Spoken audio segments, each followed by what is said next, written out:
गरीब बेटी का महलों का ससुराल।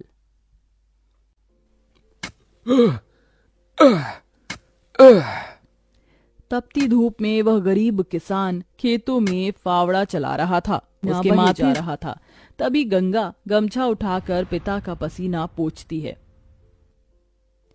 बाबा, आपके माथे से कितना पसीना बह रहा है, आप थक भी गए हैं, थोड़ी देर आराम कर लो, फावड़ा मुझे दो। गंगा को खेत में फावड़ा चलाते देख सेवक राम की आंख भर आती है। मेरी गरीब बेटी नहीं थी, उन्हीं नाजुक हाथों से मेरी गंगा सख्त फावड़ा चला रही है। तू एक गरीब की बेटी को ही ऐसा भाग्य देकर क्यों भेजता है भगवान? एक गरीब के जीवन की सबसे बड़ी दुविधा बेटी को ब्याहना होता है। ये कहानी है ऐसे ही किसान सेवक राम की, जो बड़ा गरीब है। उसकी दो बेटी गंगा और अंजू हैं। यूं तो सेवक राम ने गंगा के लिए कई रिश्ते ढूंढे, मगर भला एक गरीब की बेटी का हाथ कौन थामना चाहता है। किसी तरह से उनका जीवन कट रहा था।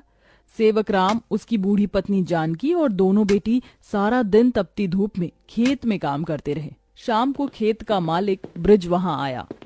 अरे ओ सेवक राम, सारा खेत जोत दिया? जी ब्रिज बाबू, खेत भी जोत दिया और बीज भी बो दिया।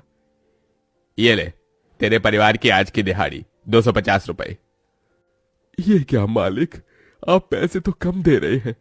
पहले मेरी अकेले की दिहाड़ी आप मुझे 200 रुपए देते थे, फिर घटाकर 100 रुपए कर दिया और फिर सीधे 70 रुपए कर दिया, और उसमें भी पूरे पैसे नहीं दे रहे हैं। मैं, मेरी दोनों बेटी और पत्नी को मिलाकर हम कुल 4 जन आज खेत में दिन भर जर मर कर खटे हैं। अरे 30 रुपए ही तो कम है, उसमें क्या तू खरीद लेगा? है एक एक रुपया भी मेहनत से कमाना पड़ता है मालिक।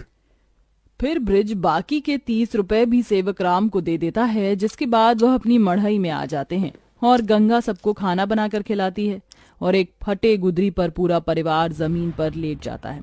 मगर एक पिता होते हुए सेवक राम चिंता में सो भी नहीं पाता। वह रात भर आंसुओं से बिछौना भिगोता है।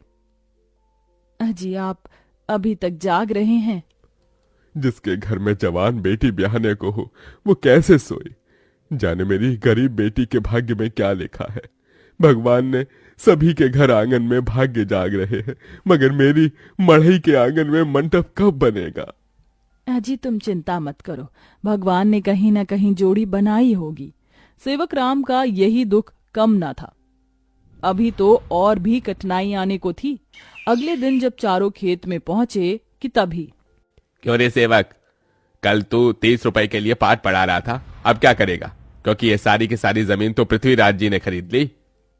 तभी अंजू ने गंगा से कहा, दीदी, अब हम क्या खाएंगे? खेत बोकर ही तो थोड़े बहुत पैसे मिलते थे। सेवक राम अपने परिवार को लेकर लौट आया। वह दिन रात चिंता में गलने लगा। ऐसे घर कैसे चलेगा प्रभु? कैसे होगी गंगा की शादी? और शादी नहीं हुई तो लोग मेरी गंगा को जाने क्या क्या नाम देंगे, क्या क्या ठहराएंगे जानकी। मैं काम ढूंढने जा रहा हूँ। बाबा, मैं भी आपके संग चलूंगी। दोनों काम ढूंढते एक बड़े से मिल में आए, जहां शिव नाम का एक नौजवान गरीब मजदूर भी काम कर रहा था। जहां मजदूर राशन की बोरी भरी मालगाड़ी खींच रहे। सेवक राम ने काम मांगा, दोनों को काम मिल गया। गंगा अपने पिता की बराबरी में काम करती। तपती धूप से अक्सर उसके पांव और हाथ में मालगाड़ी खींचने से छाले से पड़ जाते, तो वहीं घर आकर वह अपनी माँ का हाथ बटाती।